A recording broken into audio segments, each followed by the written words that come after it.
So today we're going to be looking at some more polynomial functions and modeling. We're going to do more of the modeling, more of the application in this section here, in this part of this. But first we're going to look at just like we did on the other video, looking at linear in the different points of verbally, algebraically, and graphically. We'll do the same thing with our quadratic.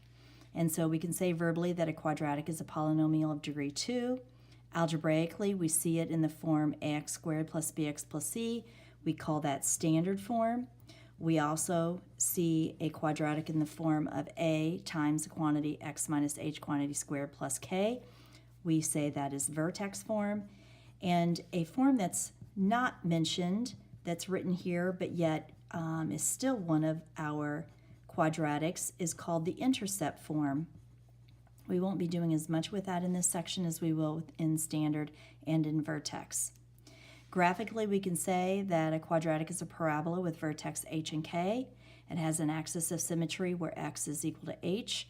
The parabola opens upward if the leading coefficient, is positive. It opens downward if the leading coefficient is negative. We know that the initial value is also the y-intercept. When you substitute 0 into the function, you get the c value, which is where it crosses the y-axis. We can find the x-intercepts using what we call the quadratic formula, and we have x equals opposite of b plus or minus square root b squared minus 4ac all over 2a.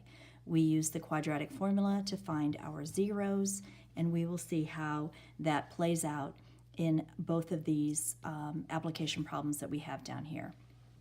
The first application problem we have says you want to put a sidewalk around a garden that is 9 feet by 11. How wide should the sidewalk be if the area of the sidewalk equals the area of the garden?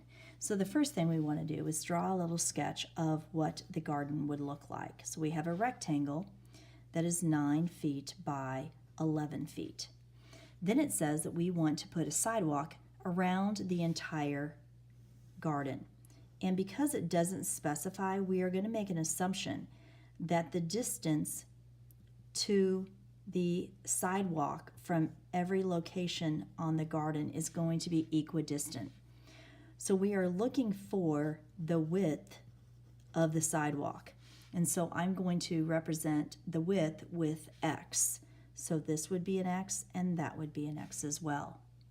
It also tells us that the area of the sidewalk is the same as the area of the garden. And the area of the the area of the garden is 9 by 11.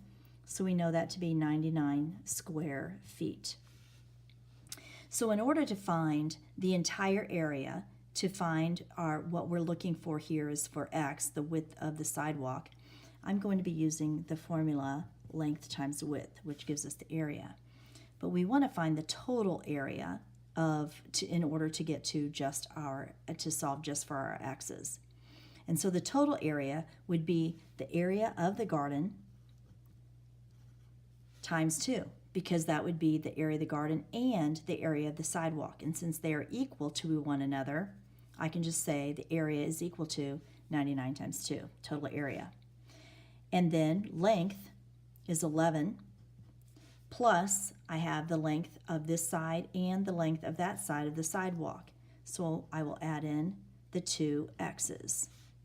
And then the width is 9, and again, I'm going to add in the 2 x's, my x here and my x down there, because again, the x is the width of the sidewalk that we do not know. So then I'm going to go ahead and just multiply this out using FOIL.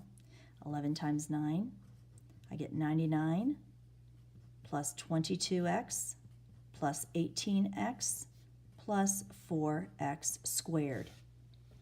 Simplifying this out, I get 0 equals 4x squared plus 40x minus 99. As I set my quadratic equal to 0 so that I can solve it, I subtract I subtract 198 over, so 99 minus 198 leaves me with my 99. And then I can finish using the quadratic formula, so I get x equals opposite of b plus or minus square root b squared minus 4ac negative 99 all divided by 2 times a, because I'm solving for x. So therefore, to find my x, I can use the quadratic formula that I see up there. And by plugging all that in, you should get 2.05 feet, solving that out.